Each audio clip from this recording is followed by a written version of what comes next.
Hello and welcome to another booktube video from me, Lauren, from Lauren and the Books. I hope you're all doing very well. Filming this on Easter Sunday. Happy Easter. Hope you've all had a nice break. Today I'm going to be talking about the books that are on my e-reader. So this isn't an e-reader. This is a tablet that I got free when I got my mobile phone contract, and I use it for two pure reasons. Number one reason, to get books out on the Libby app, which is the app that my library uses. That's the end of that. And to watch things on BBC iPlayer when I'm in the bath. So yeah. And already, I mean, I've had it a year, but already the battery life isn't great on it. But like, I enjoy getting things, because otherwise the other option for me is reading books on my iPhone, and I'm never going to have a good time doing that. So yeah, I only mentioned that because the last time I said this was an e-reader, a few people were a bit cross with me in the comment that I said it was an e-reader, because they were saying that this screen is not an e-reader screen. So yeah, it's not an e-reader, it's a little tablet. But this video is about the books that are currently on, and I'll say e-reader just because otherwise I'll get confused. And as I said, I use the Libby app. I've done one of these videos already, where I talked about the books that were on here. I think there might be a few appearing now that are on there for the first time round, or I've renewed, or I've put, or they've had to go back and then I've put holds on. With my Libby situation with my library, I can get out up to 12 loans at any one time, and I can have 8 holds on. So at the moment I've got 8 loans and 7 holds. So yeah, so I'm going to talk you through what I've got. I'll insert a little picture of the of it here. And actually what I should do is, because some of these, like, if I'm watching, what often I do is when I'm watching BookTube, I'll then go onto my phone, because I have got the app on my phone, because I listen to audiobooks on my phone from the Libby app.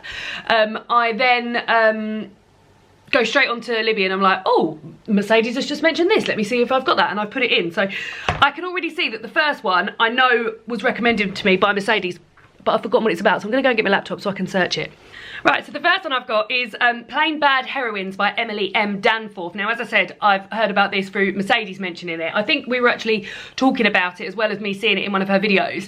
I know she thought this was going to be on the Women's Prize long list, and I also remember watching Anna and Eric's video, Shush Now, where one of them thought that it was going to be on the long list as well. Really love the front cover. It's beautiful yellow and pink with a big bumblebee on the front, and Emily M. Danforth has written Cameron Post, The Miseducation of Cameron Post, which I've read. But this book here, it says, in the early 1900s, Brookhant students Flo and Clara fell madly in love, brought together by their obsession for a scandalous memoir. A few months later, they were found dead in the woods after, I did not know it was about this, after a horrific wasp attack, the book lying next to their intertwined bodies. 3 more grisly deaths followed before the school was forced to close. Now the school's doors are open once more, but as a crew of glamorous young actresses assemble to start filming, past and present begin to blur, and soon it's impossible to tell quite where the curse ends and Hollywood begins. Bloody hell, that sounds amazing. For some reason I just thought it was a campus novel. That's amazing. That's due back in 13 days, so I need to make a wiggle on and start that. The next up I've got is The Outrun by Amy Liptrot, and I've got that out because I'm planning on reading that this month, because it is part of the Reading Women Challenge, and I think I mentioned this the first time around, so I won't go into too much detail, but one of the prompts for the Reading Women Challenge this year is to read a book about the natural world, and I'm going to read The Outrun by Amy Liptrot. And actually, while we're on that, let's move on to the next book, which is also, I also think I mentioned last time and I still haven't read. It's another one for the Reading Women Challenge, and it is a crime or thriller in translation, and I've gone for Blood Song by Johanna Gousto, which is translated from French, so that's another one on there. Now, next up, I've got The Seep, and I purely think that this was a cover buy. Like, I really, really love this cover, and as I said, I'm going to insert all the covers, and I thought the cover looked absolutely amazing, so I got it out. So this says here, Trina Goldberg Anika is a 51-year-old trans woman whose life is irreversibly altered in the wake of a gentle but nonetheless world-changing invasion by an alien entity called the Seep. Through the Seep, everything is connected. Capitalism falls, hierarchies and barriers are broken down. If something can be imagined, it is possible. Trina and her wife Deba live blissfully under the Seep's utopian influence until Deba begins to imagine what it might be like to be reborn as a baby, which will give her the chance at an even better life. Using Seep tech to make this dream a reality, Deba moves on to a new existence, leaving Trina devastated. Heartbroken and deep into an alcoholic binge, Trina follows a lost boy she encounters, embarking on an unexpected quest. In her attempt to save him from the Seep, she will confront not only one of his most avid devotees, but the terrifying void that Deba has left behind. A strange new elegy, I don't know that word, of love and loss. The Seep explores grief, alienation, and the ache of moving on. My God, that's got a bit of bloody everything in it, hasn't it? That sounds amazing.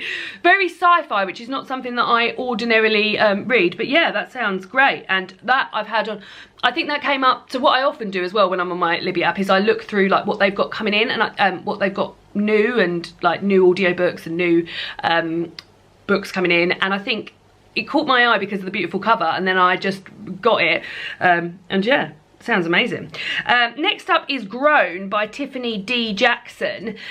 Now I read Monday's Not Coming by Tiffany D Jackson on my e-reader.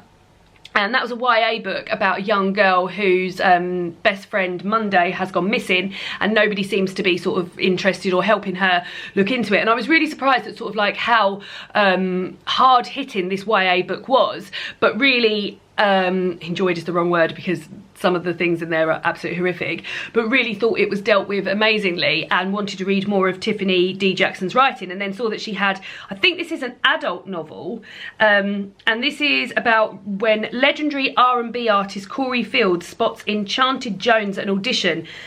Her dreams of being a famous singer take flight until Enchanted wakes up with blood on her hands and zero memory of the previous night. Who killed Corey Fields? This sounds a little bit like the flight attendant that I've just watched on Sky. Because before there was a dead body, Enchanted's dreams had turned into a nightmare, because behind Corey's charm and star power was a controlling dark side. Now he's dead, the police are at the door, and all signs point to Enchanted. So yeah, I think this is an adult novel, so I'm looking forward to read, like, I feel like I was shocked by the content of her last book because it was a YA book. So yeah, I need to prepare myself for maybe being shocked about some content in here as well. But yeah, I think that's going to be great. That's due back in 19 days. The thing is you only get 21 days, and I know it sounds like a long time, but it's April, and the TBR I've got this month, without even including books on my e-reader, is unbelievable. Next up is a book that I've just started called This Train is Being Held by Ismay Williams. This is a YA sort of romance, and I've only read the first chapter and a bit. It's a multi-perspective one, so you're hearing from Issa in the first chapter, and then we're just hearing from Alex. So as I said, I've read the first chapter and a bit, and it's already on a train, it's already set on a train, and Issa was on her way to a ballet audition, and another guy who I assume is Alex, it was never actually referred to, she didn't find out what his name was, she was calling him Chuck because he had Converse on. He met her on the train and they got talking a bit about music, and he stood in front of her while a pervy old man was trying to film her because she had short shorts on. And yeah, I think it's going to be well, I mean, I don't really know what I can say about it based on that, but I'm enjoying it so far. And that I'm reading for the Reading Women Challenge as well, because that's for a book with a biracial protagonist. So I'm wearing that, I'm not wearing that, I'm reading that. So those are my 8 loans, and then my 7 holds. Now, the first one is Nothing But Blue Sky by Kathleen McMahon, which I actually bought from Waterstones when the Women's Prize long list got announced, but I've got it here on hold on audio because I thought maybe I would enjoy maybe listening to it on audio and reading it at the same time. I don't know if that's going to correlate, if I'm going to have read it before then or etc. But yeah, it's 10 hours long. Anyway, that book is about, as I said, it's long listed for the Women's Prize, and it's about a chap called David who has been in a marriage with, not you David, has been in a marriage with a woman called Mary Rose, and she dies suddenly, and then he sort of looks at their marriage and thinks maybe it wasn't quite what he thought it was going to be, quite what he thought it was. So yeah, it's written by an Irish author. You knows I love an Irish author. So yeah, I really like the front cover as well. Next up is Know My Name by Chanel Miller, and this is because Mercedes mentioned this as her favourite book. So this, as I remember, this has been on hold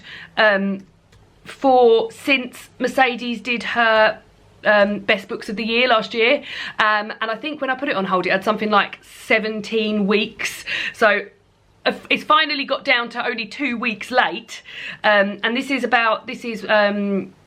she's a survivor of the Stanford sexual assault case, and she's telling her perspective from that.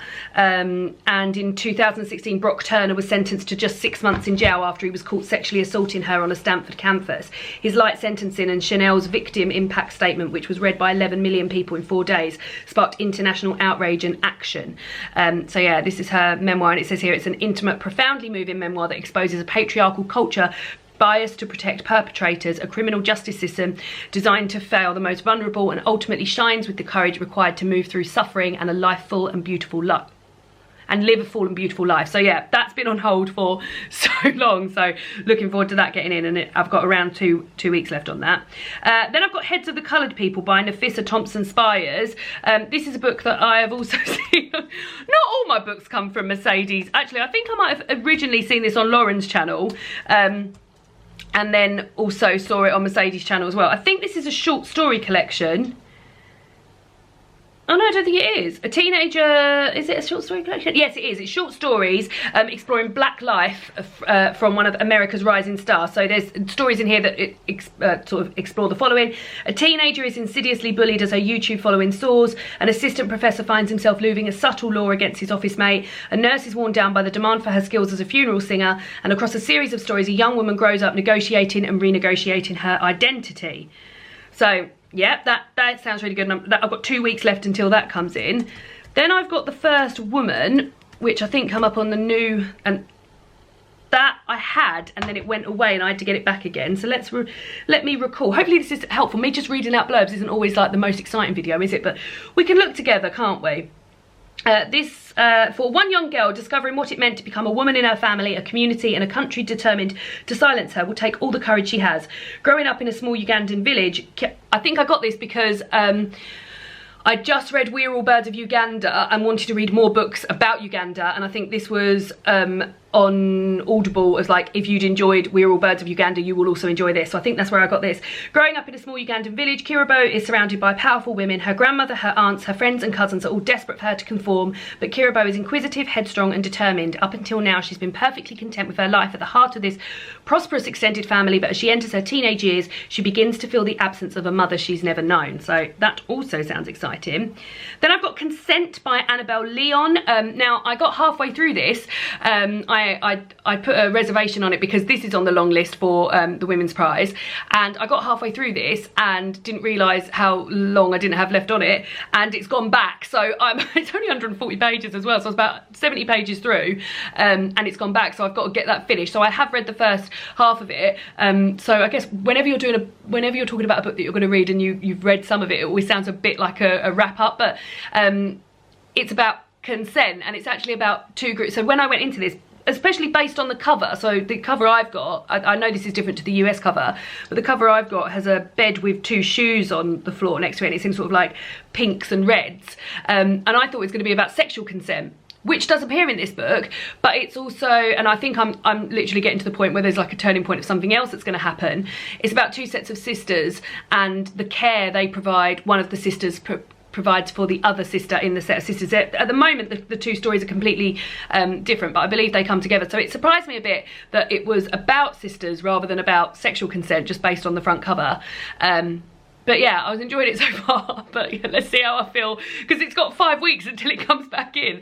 So yeah, I wonder if I'll even remember it the first time around. And then the last, oh no, sorry. 2 more books on hold, both with 6 weeks left. And this one's been on my list for a long time as well, and has been slowly chipping away at it. And that's Midnight Chicken by Ella Risbridger. And this is a cookbook. I've never got a cookbook out on my e-reader before, but what I've heard about this book is that although it's a collection of recipes, because the tagline on this is Midnight Chicken, and then in brackets, and other recipes worth living for. The story behind this is that Ella Risbridger was laying on her kitchen floor sort of despondent and really depressed and everything, and in the middle of the night she made a roast chicken, and her concentrating on that roast chicken just took her away from her depressed thoughts for a while. So I believe, and also I don't even eat chicken, I'm a vegetarian, but I believe there's a whole host of recipes in here, all sort of like swept up and with self-care and looking after yourself. So yeah, I'm really excited about that. And I didn't want to buy that book because normally if I want a cookbook I just buy it because I love owning cookbooks. I thought, well, if this hasn't got recipes in there that I can actually do, then it's not really going to be something that I'm going to get much enjoyment out of. So I thought I'd get it, and I saw it had come into the library and I thought, well yeah, perfect time to try it. So yeah, but that's about a whole ticking away at it for ages. And then the last one I've got is How Beautiful We Were. And I can't remember why I got this one either. We Were by Mbolo Mbew. And I've completely spelt that wrong on there, so they're not going to be able to find that. How I've spelt beautiful. Beautiful. And then I've put loads of slashes afterwards where I've been trying to... How Beautiful We Were by Mbolo Mbew. Let's have a look. In the fictional African village of Kasawa, How Beautiful We Were tells the story of a people living in fear amidst environmental degradation wrought by an American oil company. Pipeline spills have rendered farmlands infertile, children are dying from drinking toxic water, promises of cleanup and financial reparations are made and ignored. The country's government, led by a brazen dictator, exists to serve its own interest only. Left with few choices, the people of Kasawa decide to fight back, but their fight will come at a steep price, one which generation after generation will have to pay. So yeah, that sounds really interesting as well. So those are the books currently on my e-reader. Yeah, I said I'd do these sort of like every 2 or 3 months because, as you can see, some of the things stay on there for quite some time. But let me know if you've read any of these books. Let me know what you think maybe you would prioritise out of the books that I've mentioned. And yeah, I'll see you all again soon for another booktube video. Goodbye!